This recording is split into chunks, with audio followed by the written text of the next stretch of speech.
great. You know, I thought outside of, you know, Doug getting off to a quick start with his shot making, overall, I thought we did a great job. I thought Kawhi took the challenge on Brogdon, really sat down on him and made it tough for him. And, you know, just overall, outside of, you know, McDermott's threes, I thought we did a good job.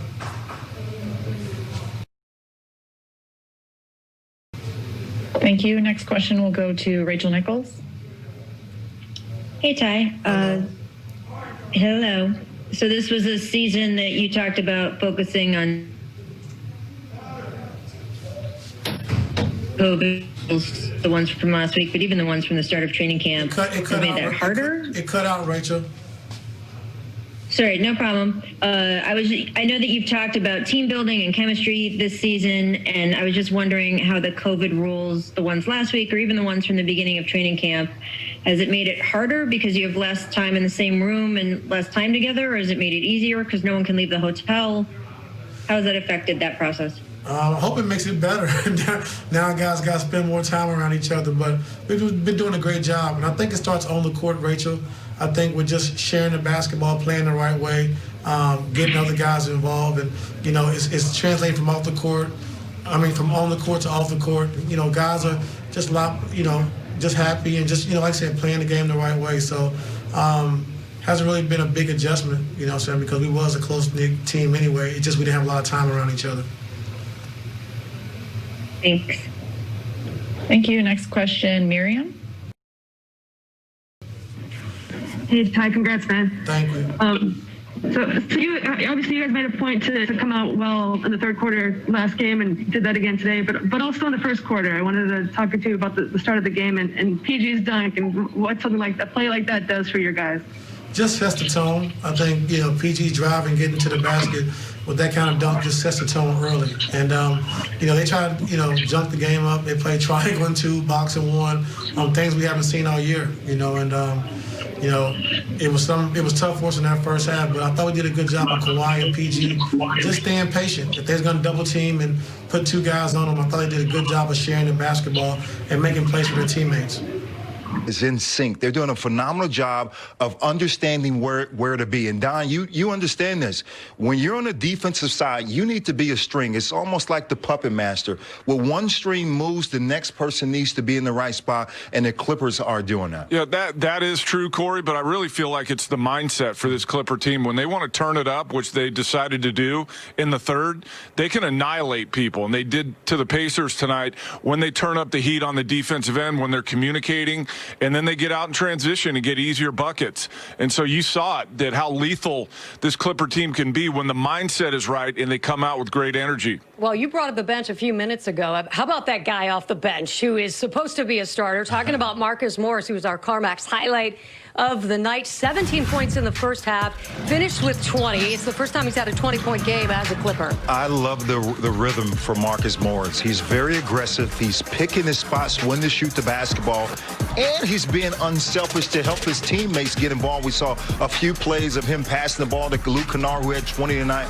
But just, I spoke about this before, that Marcus Morris can be another six-man-a-year candidate by the way he's playing. I'm handing out those trophies. All right. I'm okay with but that. the way he's playing, the way he's shooting the basketball from three, it all goes into his conditioning. When you get into basketball condition, we know he can score the basketball. Now he's showing what he can do on the floor. Well, you guys know I'm not a big plus-minus guy, but if you're a plus 35 for a game, you've probably done pretty good. And he set the tone with that second unit in the first half. You mentioned the 17 points.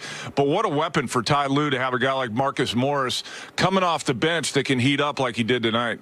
And he's just getting his health back, just getting his legs back underneath him. He talked about tendonitis and the protocol as he was trying to get himself healthy coming into the season. And then the NBA started up the schedule a little faster than he thought, so he was most definitely worth the wait. All right, let's talk about the three ball. It's not a post-game show if we're not launching them tonight, and that offense going again from deep, Corey. 19 for 39 from three.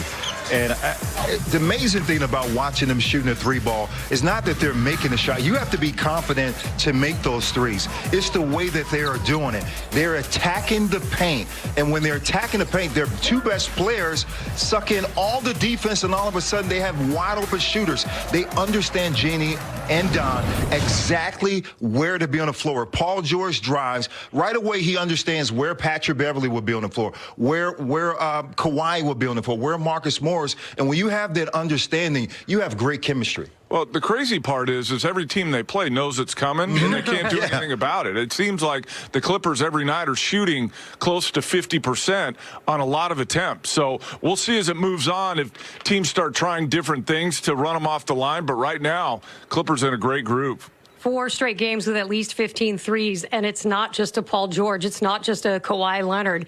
It's a Reggie Jackson. It's a Marcus Morris coming off the bench. It's a Luke Kennard. It's coming at you from all night. He also had 5 assists that led to 13 other points. The activity that we're seeing from Kawhi in the third, and across the board, I guess, all 4, he seems to be even more on a mission to try to get some time off in that fourth quarter, Don. Yeah, and you know what, Jeannie? I like when we can see this. You know, most nights we see PG and Kawhi high 20s, 30s, but tonight's only 17 for Kawhi, and that's fine because you'd rather get him off the court, get him some rest, and let other guys play in the fourth.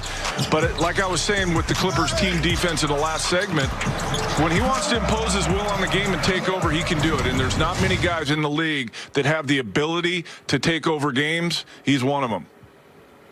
Yep. Enough said. All right, let's talk about the bench. I was waiting on the bench. That's all right. Of course you were. 65 tonight, so they have 127 points in the last 2 games. And if I were to tell you that they would have accumulated that kind of scoring without a Lou Will, who's been out because of his hip, and it's not just all Marcus Morris. How about a Luke Kennard off the bench tonight with 20 points? And what did he have, 5 threes? Yeah, he had 5 threes. He's 5 for 12 from the field and 5 for 8 from 3. And what I love about Luke Kennard, he's really just trying to find his rhythm. He understands that he can shoot the ball, and even more importantly, his teammates know that they want him to shoot the ball. You can shoot the ball. Shoot the ball 9, 10 times if you want to, Luke, because we know that you can shoot the ball. He's doing a great job of attacking the basket as well, facilitating and making plays for his team. And what this bench is doing, they're replicating something special. The last couple of games, we saw the energy, the excitement from this bench, and they're doing a great job. And I love to see Luke Kennard get off a fellow Dookie. I got to give him his props. Waited that long. Good for you. I'm telling you, Corey, he's coming, and I've been saying it since the start of the season. He didn't play for a long time, and so it's taken him a little time to get going. I think tonight, I'm not saying he's going to get 20 every night, but he's capable of it, and I think you're going to see more games like tonight as this moves on.